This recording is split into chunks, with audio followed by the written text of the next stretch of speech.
चूहे से धनी बने सेठ की कथा। पैसों के विषय में संयम रखने वाला ही पैसा कमाता है। यह कितने आश्चर्य की बात है। जब मैं गर्भ में था तभी मेरे पिता मर गए। मेरी माता के पास जो कुछ भी धन था वह दुष्ट संबंधियों ने उसे फुसलाकर ले लिया। तब मेरी माता उन संबंधियों की लूट खसोट के भय से गर्भ की रक्षा करती हुई अपने पिता के मित्र कुमारदत्त के घर जाकर रहने लगी। कुमारदत्त के घर में उस पतिव्रता के जीवन का आधार मैं उत्पन्न हुआ। मेरी माता कष्ट साध्य करती हुई मुझे जिलाने लगी। मेरे कुछ बड़े होने पर उस अकिंचन और दीन माता ने गुरु से प्रार्थना करके मुझे अक्षर लिखना और कुछ गणित सिखा दिया। कुछ पढ़ लेने पर माता ने कहा, बेटा बनिए के बालक हो, व्यापार करो। इस नगर में विशाखल नाम का एक धनी व्यापारी बनिया है। कुलीन घर के दरिद्र लोगों को वह व्यापार का सामान देता है, अतः तुम उसी के पास जाओ और मांगो। माता की आज्ञा से मैं उस बनिए के पास गया। उस समय विशाखल बनिया क्रोध में किसी बनिए के लड़के से कह रहा था कि यहाँ भूमि पर एक मरा हुआ चूहा पड़ा है। यदि चतुर बनिया हो तो इस सौदे से भी धन कमा सकता है। हे दुष्ट, मैंने तुझे बहुत सी स्वर्ण मुद्राएं दी, उनकी वृद्धि तो दूर रही, तूने उनकी रक्षा भी नहीं की। बनिए की बातें सुनकर मैंने विशाखल से कहा, मैंने बेचने के सामान से तुझसे इस चूहे को लिया। ऐसा कहकर मैंने मरे हुए चूहे को हाथ में उठाकर एक डिब्बे में रख लिया और बनिए की बही में लिख कर चला।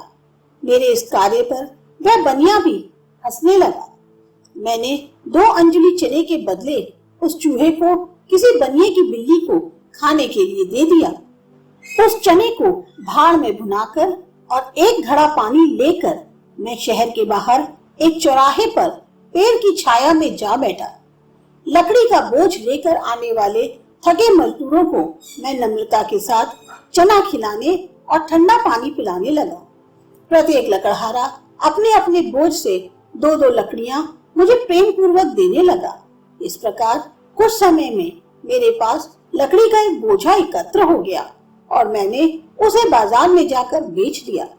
लकड़ी बेचकर प्राप्त हुए मूल्य से कुछ मूल्य से चने खरीदकर मैंने दूसरे दिन फिर उसी प्रकार चौराहे पर पानी पिलाना प्रारंभ किया। इस प्रकार मेरे पास पर्याप्त मात्रा में लकड़ियां इकट्ठी हो गई। इस प्रकार प्रतिदिन करते करते मैंने धन संग्रह करके 3 दिनों तक लकड़हारों से सारी लकड़ियां खरीद ली। एक बार भयंकर वृष्टि के कारण लकड़ियों का जंगल से आना बंद हो गया। तब मैंने अपनी इकट्ठी की हुई लकड़ियों को महंगे दाम पर बेचकर पर्याप्त धन कमा लिया। उस धन से एक दुकान करके व्यापार की चतुराई से मैं बहुत धनवान हो गया। मैंने सोने का चूहा बनाकर अपने महाजन विशाखल को मृत चूहे के मूल्य स्वरूप भेंट में दिया।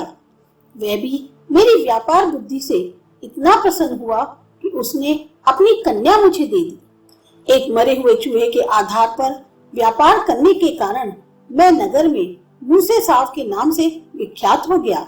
इस प्रकार निर्धन होकर मैंने लक्ष्मी प्राप्त की। यह सुनकर वहां एकत्र सभी बनिए आश्चर्यचकित हो गए। बिना भीत की चित्र रचना करने पर भी किसकी बुद्धि आश्चर्यचकित नहीं होती।